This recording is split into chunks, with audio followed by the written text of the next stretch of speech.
Bonjour à toutes et à tous et bienvenue sur le podcast des Chroniques de l'éveil, le podcast qui t'aide à affiner ton art de l'introspection comme une philosophie de vie pour en faire quelque chose de très naturel et pour arrêter de vivre avec les mauvais automatismes. Alors j'aime pas trop parler de dualité, ce qui est bien, ce qui est mal, mais je dis mauvais dans le sens que c'est mauvais pour toi, pas dans le sens que c'est mauvais par rapport à la norme, mais dans cette idée que par automatisme, tu vas subir certains comportements, tu vas réagir de façon automatique sans vraiment être connecté à ce qui se passe à l'intérieur de toi. Et dans ce podcast, dans mes posts sur les réseaux sociaux, les chroniques de l'éveil, explore ton jeu, dans mes accompagnements, moi je t'invite à être au contact de ce qui se passe dans ton corps, être au contact de tes émotions, être au contact des histoires que tu te racontes avec ton mental pour justement ne plus agir en mode automatique en étant à leur service, mais au contraire vivre avec beaucoup plus de conscience de ce qui te traverse, de ce qui te bouscule, de ce qui t'éveille, de ce qui te fait vibrer, pour que tu puisses le mettre à ton service, pour que tu puisses vivre aussi de façon adaptée à tes états émotionnels, à ton énergie, et pour que tu te respectes. Donc forcément, ça demande beaucoup d'honnêteté, mais tu vas te rendre compte que plus tu avances sur ce chemin, plus tu vas être transparente vis-à-vis de toi.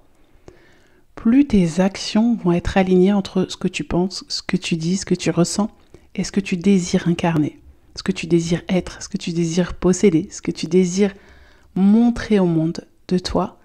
Et c'est ce qui va t'aider à laisser cette trace sur Terre de ton existence, c'est ce qui va t'aider à avoir un impact dans ce monde, que ça soit à titre individuel, personnel et intime, auprès de tes proches, ou que ça soit à un niveau plus collectif, parce que tu as envie de créer un mouvement, parce que tu as envie de partager un message, parce que tu as envie d'éveiller les consciences, de bousculer les consciences, comme je le fais avec ce podcast. Et c'est pas une question d'ego, de se sentir plus puissant et plus fort que les autres, c'est pas une question de se dire je détiens la vérité, c'est au contraire cheminer, tracer sa route, montrer un chemin et dire aux personnes que tu rencontres sur ce chemin, simplement dans ce que tu incarnes, s'il y a des choses qui résonnent pour vous, empruntons ce chemin ensemble, faisons un bout de chemin ensemble, si ça peut vous aider à trouver votre propre chemin. Et dans l'épisode d'avant, je te parlais de cette notion d'être connecté à une version de toi passée et que le fait de te percevoir avec cette identité de femme blessée, de femme angoissée, de femme discrète, de femme qui ne sait pas faire certaines choses, qui ne sait pas se dévoiler, qui ne sait pas communiquer avec des personnes inconnues, qui ne sait pas parler d'elle, qui a peur d'être jugée, qui a subi certaines choses, qui a l'impression de porter le monde, qui a l'impression de se sacrifier, qui a l'impression de ne pas être reconnue pour ce qu'elle est, qui a peur de déranger, qui n'ose pas briller, etc. Eh bien, tu crées des interactions avec les autres, des relations avec les autres, mais surtout, ta relation à toi est galvaudée. Elle est fausse dans le sens où tu ne t'autorises pas à être celle que tu es dans ton essence, que tu es profondément connecté à tes valeurs et à ce qui est juste pour toi.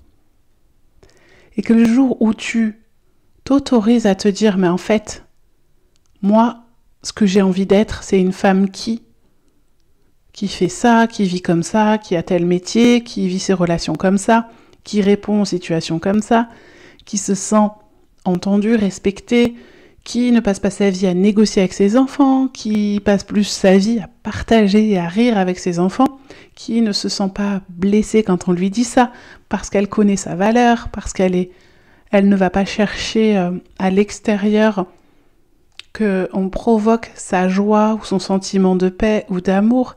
Elle arrive à être au contact de ces émotions-là à l'intérieur d'elle parce qu'elle a compris que ça ne dépendait pas de l'extérieur et parce qu'elle est suffisamment solide à l'intérieur. Voilà, là je te donne des exemples de versions de soi que moi je peux avoir envie d'être, de ressentir, de paraître, etc. ou les personnes que j'accompagne, mais je t'invite à aller explorer toi. Quelle version de toi tu as envie de t'autoriser à être, tu as envie d'incarner. Et si je te dis ça, c'est parce que quand tu es sur ce chemin, ok, tu vas avoir des prises de conscience sur certains sujets qui peuvent se faire en 2 minutes. C'est-à-dire que en changeant de coupe de cheveux, en changeant ton style, en changeant ta posture, en changeant le ton de ta voix, tu vas te rendre compte tout de suite que l'image que tu renvoies est différente. Et les interactions avec les autres vont être différentes. Mais si tu as certaines blessures bien ancrées, si tu as certaines façons de réagir par protection via ton système de survie, ça peut prendre plus de temps. Et c'est normal, parce que quand ça fait 10, 20, 30, 40 ans que tu réagis d'une certaine façon, c'est difficile d'aller contre cette nature de survie. Mais ce n'est pas forcément la nature et ce qui est naturel. C'est quelque chose qui a été appris, construit. C'est un chemin neuronal qui s'est créé dans ton cerveau. Quand il se passe tel événement, ça donne telle réaction. Eh bien, tu peux déprogrammer cela de la même façon que si tu portes des traumatismes, des loyautés familiales, des croyances, et que ça a créé des cicatrices sur ton ADN, que ça a créé des marques qui font que tu continues à réagir pour perpétrer un petit peu l'émotion qui a été générée par le traumatisme de cette grand-mère, de cet oncle, de ton père, etc. Eh bien, tu n'es pas sur ton chemin. Et là aussi, on peut le déprogrammer. Mais tu ne peux pas continuer à vivre en te disant « c'est normal, ma mère, ma grand-mère, tout le monde vivait ça, donc en gros, fatalité, je dois vivre la même chose. » Ça, en accompagnement, on peut le transformer. On peut t'en libérer si tu en as conscience. Si tu n'en as pas conscience, c'est quelque chose, bien sûr, qu'on peut explorer ensemble pour que tu en prennes conscience. Parce que c'est la prise de conscience qui va t'aider à changer. Et aujourd'hui, je vais te parler d'une prise de conscience que tu peux avoir justement quand tu vas prendre l'habitude de te connecter à cette femme qui. Eh bien, je vais prendre un exemple qui va résonner avec des personnes qui m'écoutent. Je sais qu'elles vont se dire « Tiens, elle dit ça pour moi ». Mais en réalité, je dis ça pour moi à la base par rapport à mon expérience.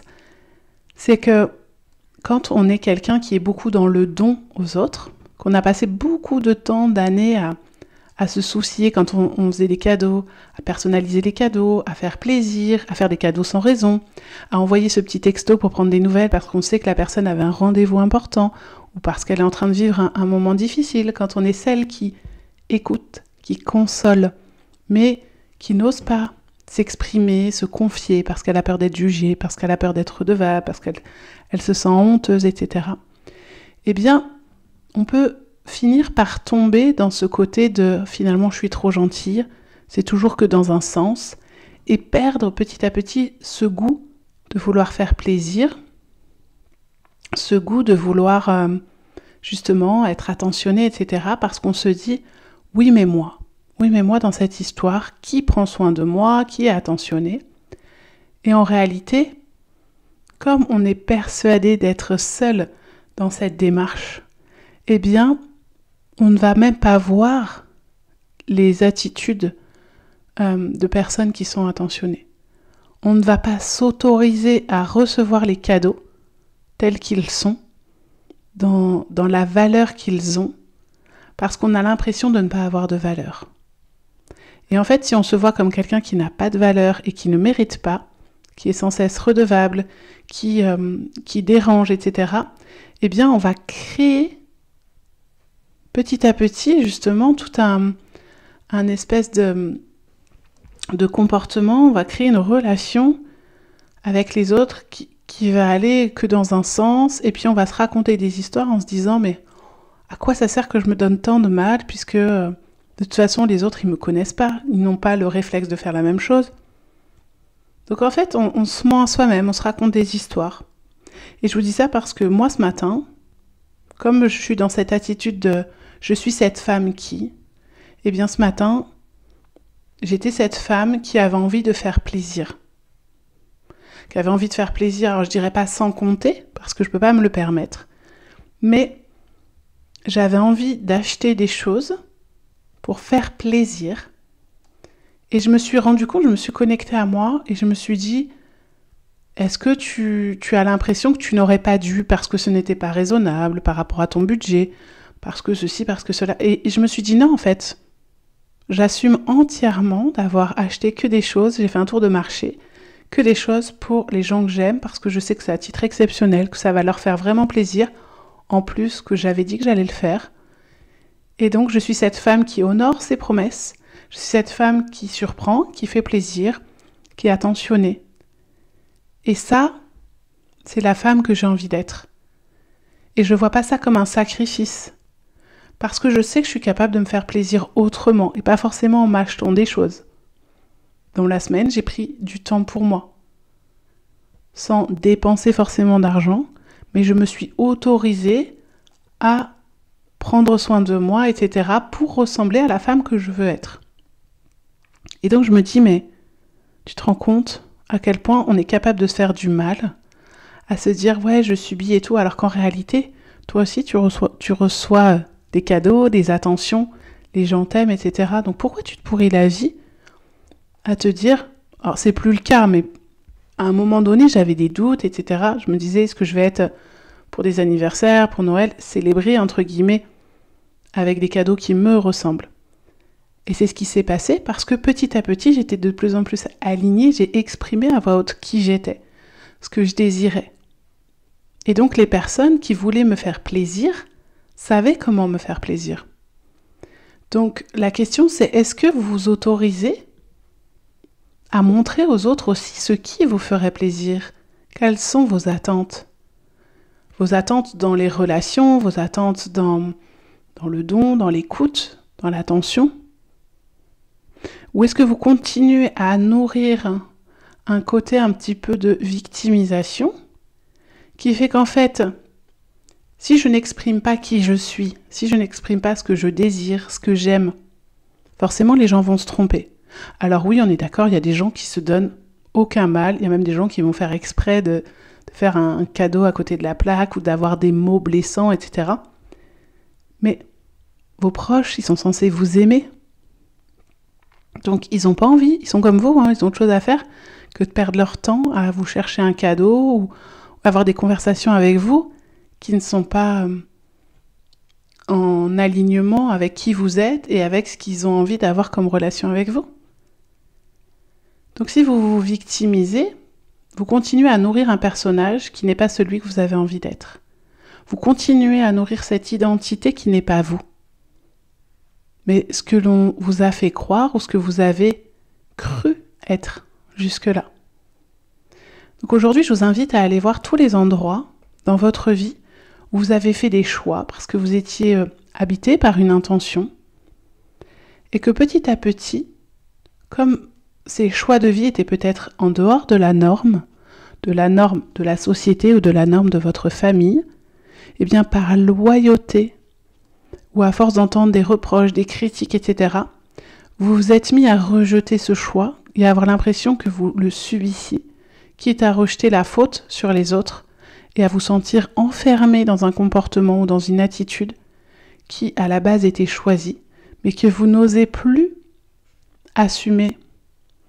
Et en fait, c'est ce manque de conscience de se dire « Non, mais à la base, c'est ça que je voulais. C'est cette façon de vivre qui m'intéresse. C'est cette façon de manger. Et tant pis si ça plaît pas aux autres. Mais je sens que c'est aligné avec moi, je sens que ça vibre fort à l'intérieur de moi, je sens que c'est juste. » Ou alors se dire, effectivement, j'ai cru à l'époque, parce que j'avais un besoin de sécurité, parce que j'avais pas envie de me montrer, parce que j'ai cru que c'était mieux d'avoir cette attitude, d'avoir ce comportement. Mais aujourd'hui, je me rends compte que c'est plus aligné avec qui je suis. J'ai envie d'autre chose. Et je prends conscience que ce qu'on a pu me dire, ou les échanges que j'ai pu avoir, ou les situations de vie que j'ai vécues, m'ont montré que ça a été un nouveau chapitre et que je ne veux plus de ça, et qu'effectivement, il faut que je passe à autre chose. Donc la question c'est, est-ce que ce qui vous dérange dans votre vie, ça vient d'une intention, d'un choix de vie, d'un choix d'être, de vous exprimer, de valeurs, d'engagement complètement conscientisé et assumé. Et dans ces cas-là, arrêtez d'avoir l'impression de subir. Si j'ai envie, si ça me fait plaisir de dépenser tout mon argent pour les autres, parce que ce qui me nourrit, c'est de voir leurs étoiles dans les yeux, c'est de les voir s'amuser, c'est de les voir en sécurité, c'est de les voir rassurés, c'est de les voir comblés, c'est de les voir célébrer, de se sentir aimés, de se sentir valorisés pour ce qu'ils sont, pour ce qu'ils font. Et ça me nourrit. Et je ne le fais pas aux dépens de ce que je suis ou de ce que j'ai. Et ben c'est ok en fait. Par contre, si je me rends compte que je le faisais dans une intention de prouver quelque chose, alors là c'est plus ok.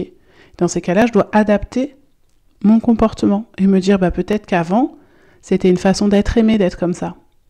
Alors là, je parle beaucoup de cette notion parce que c'est souvent ça qui vient quand on a l'impression de subir notre vie, c'est qu'on a souvent l'impression de sacrifice. Et on a l'impression de faire les choses et puis après, on n'a pas de merci, on est choqué. Mais en réalité, quand on fait ce qu'on considère une bonne action, entre guillemets, c'est que on le fait pas pour avoir un merci, on le fait parce que ça nous paraît juste. Je me rappelle de mon formateur par rapport à la régulation du système nerveux, justement à la relation de confiance en nous, etc., qui disait, mais c'est typiquement quand vous laissez traverser quelqu'un et vous allez l'insulter parce qu'il vous a pas dit merci. Vous l'avez laissé traverser parce que votre conviction, votre conscience vous dit que ce qui était juste à ce moment-là, c'était de lui permettre de traverser. Vous l'avez pas laissé traverser pour qu'il vous dise merci. Après, remercier, c'est une règle de politesse. Mais si, en l'occurrence, il est prioritaire sur la route, il n'est pas censé vous dire merci. Mais vous, ça ne vous empêche pas de dire merci quand on vous laisse traverser, si c'est un besoin pour vous.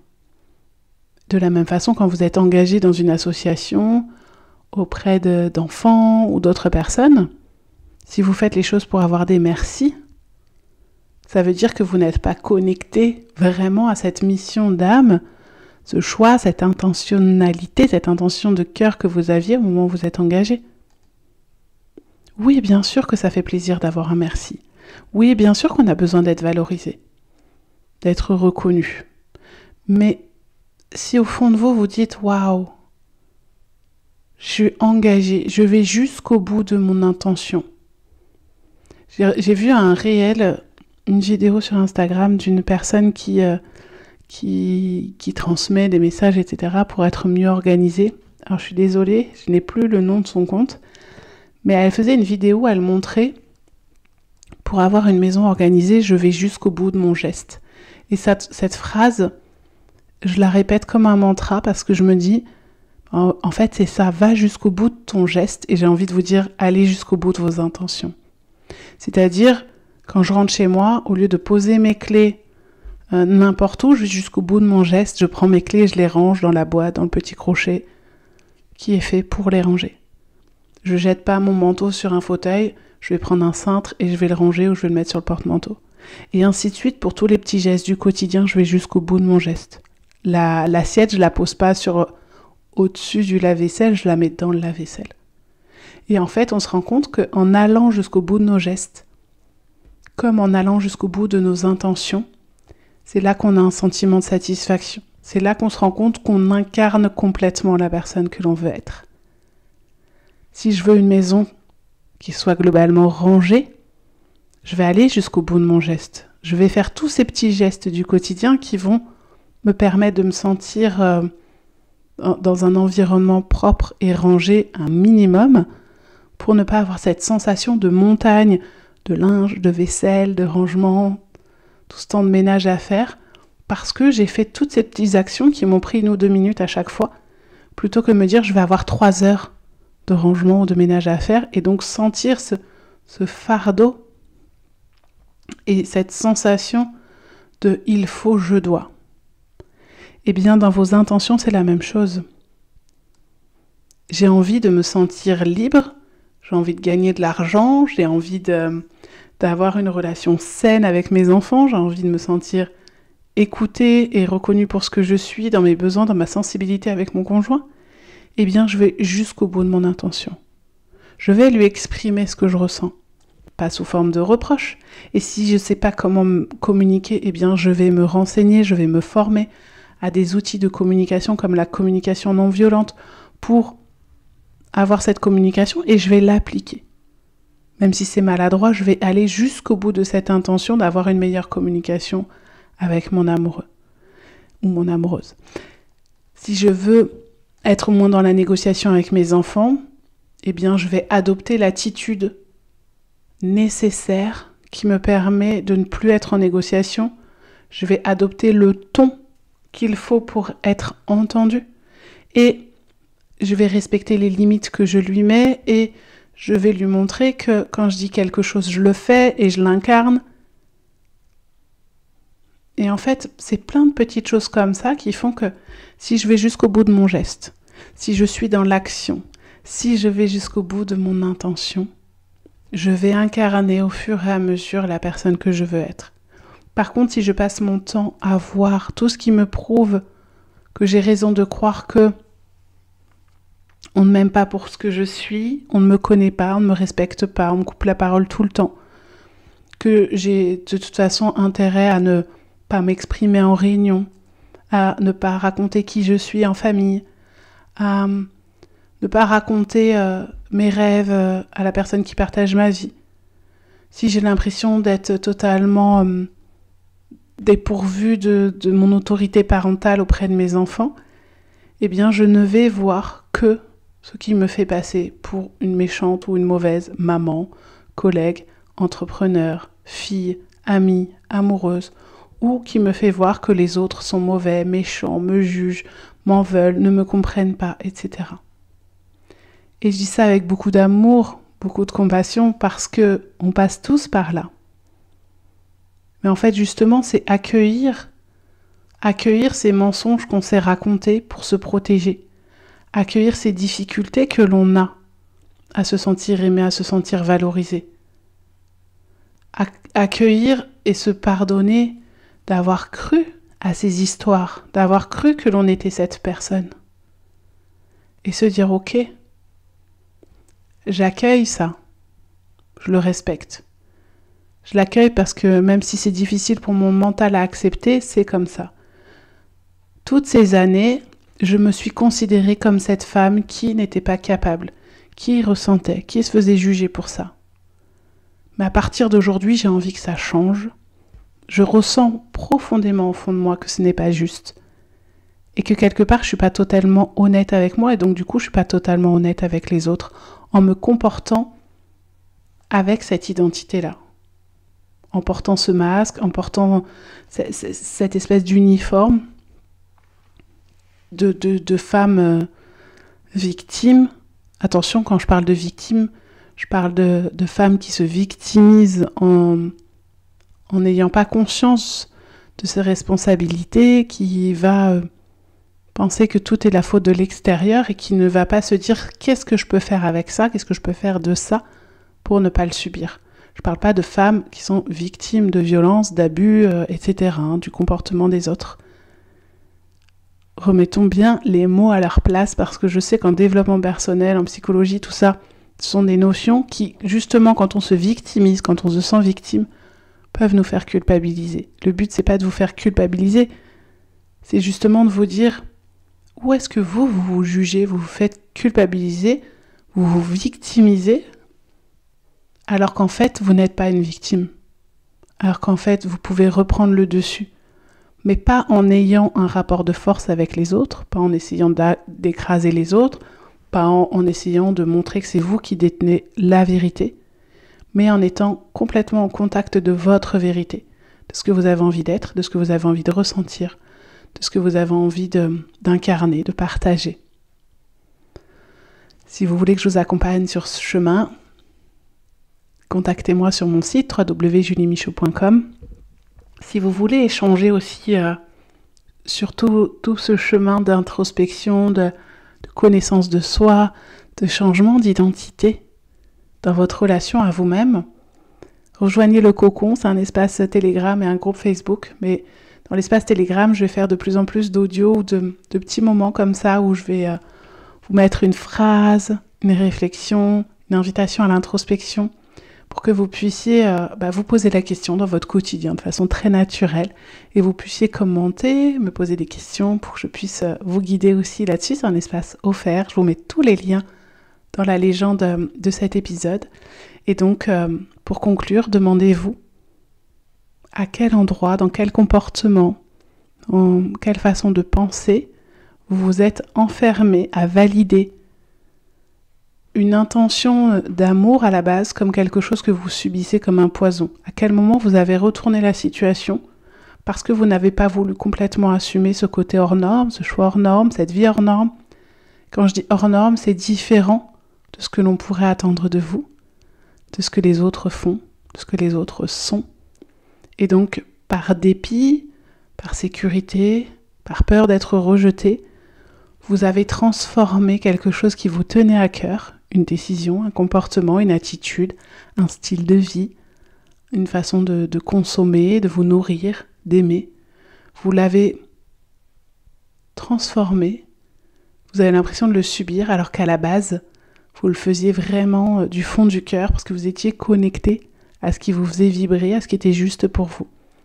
Regardez tous ces endroits où vous n'assumez plus parce que c'est plus facile de se cacher derrière des choses qu'on subit, derrière le comportement des autres, ou de se juger, de se pointer du doigt et de se sentir incapable ou impuissant face à une situation. Reprenez les rênes de votre vie. Ne laissez pas vos émotions, vos pensées diriger votre vie. Apprenez à réguler votre système nerveux, c'est-à-dire apprenez à observer tous ces moments où vous êtes dans la survie. Je vous invite à écouter ce podcast. J'ai expliqué, surtout l'année dernière, dans de nombreux épisodes justement, ce qu'était le système de survie, cette paire de lunettes qui fait que nos changements d'état font qu'on voit le monde, qu'on se perçoit autrement en fonction de cet état de survie dans lequel on est. Et si vous avez des questions, venez me les poser via le cocon ou les réseaux sociaux. Je vous dis à très vite pour un nouvel épisode.